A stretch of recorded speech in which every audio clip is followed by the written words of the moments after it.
Hello super hero lovers, আজ আমি হাজির হয়েছি মার্বেল অ্যানিমেশনের সিরিজ এক্সম্যান 97 এর এপিসোড 7 এর এক্সপ্লেন নিয়ে। এর আগের সবকটি এপিসোড এক্সপ্লেন চ্যানেলে আছে, তো সেগুলো আগে দেখে নেবেন। আর এদিকে চলুন শুরু করি আজকের এই নতুন এপিসোডটি। এপিসোডের শুরুতে আমরা গ্যাম্বিটের ফিনারাল দেখি। বাকি এক্সম্যানরা অনেক দুঃখিত, কারণ তারা তাদের এক সাথী এক্সম্যানকে হারিয়ে ফেলেছে, কিন্তু এই ফিনারালে রোগ নেই, সে মিসিং। অপরদিকে আমরা দেখি রোগ গিয়ে আর্মি বেসে আক্রমণ করে দেয়, আর তারপর সে ভেতরে গিয়ে থান্ডারবোল্ট রসের কাছে যায় আর তাকে জিজ্ঞেস করে হেনরি গাইরিক ও বলিভার ট্রাস্কের ব্যাপারে, কারণ তার বিশ্বাস জেনোসার উপরে যে অ্যাটাক হয়েছে সেটা পেছনে এদেরই হাত আছে, আর তাই রোগ এদের সাজা দিতে চায়। ওদিকে স্কট প্রেসিডেন্টের সাথে কথা বলে জেনোর সাথে যদি কেউ বেঁচে আছে তাদের উদ্ধার করার জন্য, কিন্তু প্রেসিডেন্টের তেমন কোনো ভ্রুক্ষেপ নেই এতে। যা বুঝতে পেরে স্কট বলে যদি এরা মানুষ হতো তাহলে আপনারা আলাদাভাবে ট্রিট করতেন, কিন্তু যেহেতু এরা মিউট্যান্ট তাই আপনার মতও বদলে গেছে। তারপর স্কট ঠিক করে সে আর তার এক্সম্যানরা জেনোর সাথে যাবে আর যতজনকে সম্ভব তারা সাহায্য করবে। সেখানে এক্সম্যানরা পৌঁছায় আর তারা জানতে পারে জিনের ক্লোন মানে ম্যাডেলিন সেও মারা গেছে এখানে।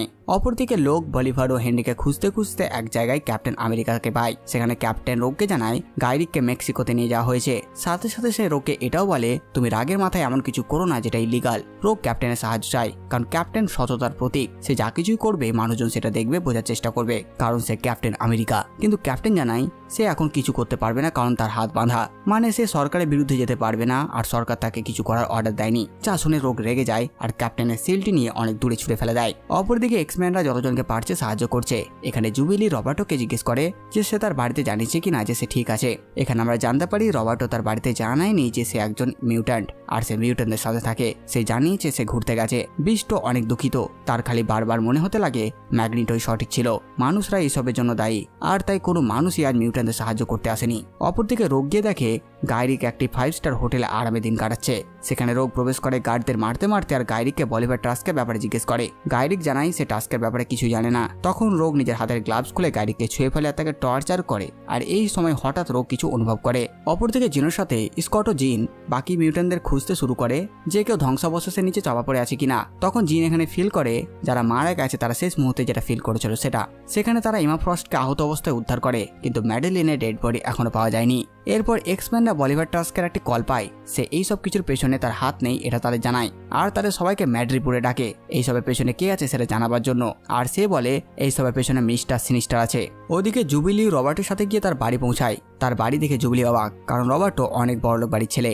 রবার্টো এখানে এসেছিল তার মাকে সবকিছু জানাতে যে সে একজন মিউট্যান্ট। তার মাকে জানানোর পর সে দেখে তার মা আগে থেকে জানতো এটা, আর তার মা জানায় তোমার বাবা ও আমি এটা শুরু থেকে জানতাম, আমরা কেবলমাত্র তোমারই অপেক্ষায় ছিলাম যে তুমি তোমার সিক্রেট আমাদেরকে জানাবে। কিন্তু তারা একদমই চায় না এই খবর বাইরে কেউ জানুক, কারণ তারা চায় না তাদের কোম্পানির শেয়ারে কোনো প্রবলেম পড়ুক। অপরদিকে নাইট ক্লয়ার রোগকে খুঁজে পায়। রোগ অনেক কান্না করে আর সে একা, আর তখন সে দেখে পুরো এক্সম্যান তার জন্য এসেছে, যা দেখে সে খুব খুশি হয়। গাইরিক আহত হয় রোগের জন্য, কারণ রোগ তাকে ছুঁয়ে নিয়েছিল, আর তখন সেখানে কেউ গাইরিকে হত্যা করে।